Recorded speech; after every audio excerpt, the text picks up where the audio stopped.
있습니다. 그 승리한 곳을 에벤에젤이라고 그랬습니다. 에벤에셀이라고 이렇게 불렀는데 사실 에벤에셀은 20년 전에 이스라엘이 철저하게 패배했던 곳이 에벤에셀입니다. 똑같은 이름을 갖고 있는 그곳에서 굴욕적인 패배를 당했습니다. 그런데 20여 년 만에 승리했죠. 똑같은 에벤에셀이 승리의 장소로 바뀌었던 겁니다. 사무엘상 4장입니다. 1절.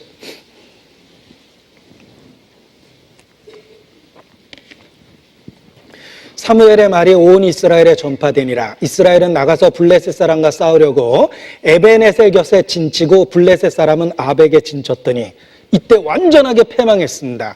법궤를 앞세우고 갔다가 빼앗겼죠. 그들은 하나님과의 사귐과 교제 없이 종교적 모양만 갖고 나갔다가 철저하게 패배당했습니다. 그리고 홈리와 비나스는 살해당했고 그리고 법궤는 빼앗겼습니다. 엘리가 그때 뒤로 자빠져가지고 목이 부러져 죽었습니다. 그때 비나스의 아내가 출산을 했는데 출산하면서 죽어가면서 아들을 낳았다고 해도 기쁨이 없었죠. 나라가 망하고 남편이 죽었기 때문입니다.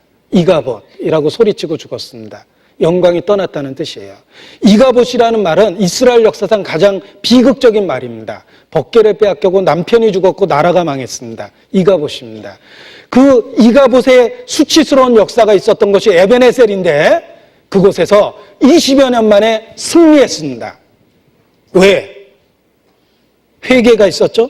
돌이킴이 있었죠. 전심으로 하나님께 나왔죠. 기도가 있었죠. 간구와 부르짖음이 있었죠. 희생제사가 있었습니다. 그래서 반전된 거예요. 에벤에셀이 승리의 장소로 기념된 겁니다. 회개는 반전을 만듭니다. 회개는 극적인 전환을 만듭니다. 우리가 성경을 읽고 위로받는 놀라운 사실이 있습니다. 하나님은 한 번도 실패하지 않은 사람을 쓴 게 아닙니다.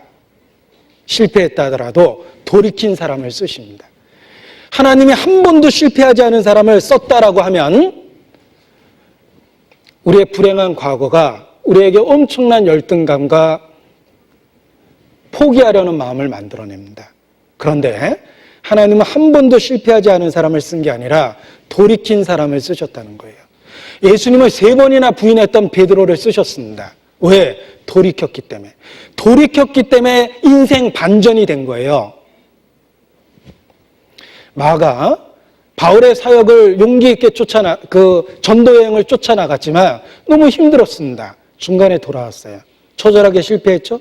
그러나 돌이켰기 때문에 마가는 마가복음을 기록한 사람으로 알려져 있습니다. 돌이켰기 때문에 쓰신 거예요. 만일 하나님이 과거 있는 사람을 쓰시지 않는다면 우리도 열등감을 갖고 자포자기할 수밖에 없는 경우가 틀림없이 있을 겁니다. 그런데 하나님은 돌이킨 사람을 쓰십니다. 돌이켰기 때문에 에벤에셀이 이가봇에서 승리의 장소로 변화됐던 겁니다. 내가 이렇게 살아있다는 건 돌이킬 기회를 주신 거라고 말할 수 있습니다. 에벤에셀이라는 치욕적인 패배의 기록을 갖고 있다면 그곳에서 돌이켜 보십시오.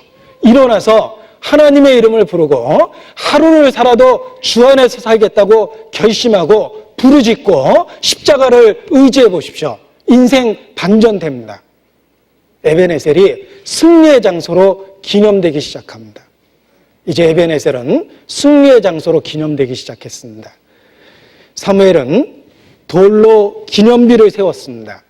그리고 그 이름을 에벤에셀이라고 부른 거예요. 에벤에셀이 기념의 돌이라는 뜻입니다. 그 장소를 기념하기 위해서 이름을 그렇게 붙인 겁니다.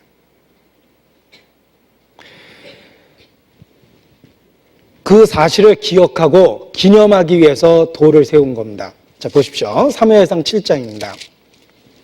12절. 사무엘이 돌을 취하여 미스바와 센 사이에 세워 가로되 여호와께서 여기까지 우리를 도우셨다 하고 그 이름을 에벤에셀이라 하니라. 여호와께서 여기까지 우리를 도우셨다라고 기념비를 세웠죠. 에벤에셀, 도움의 돌. 아까 제가 기념의 돌이라고 그랬죠. 도움의 돌이라는 뜻입니다. 하나님이 여기까지 도와주셨다라는 의미를 갖고 있습니다.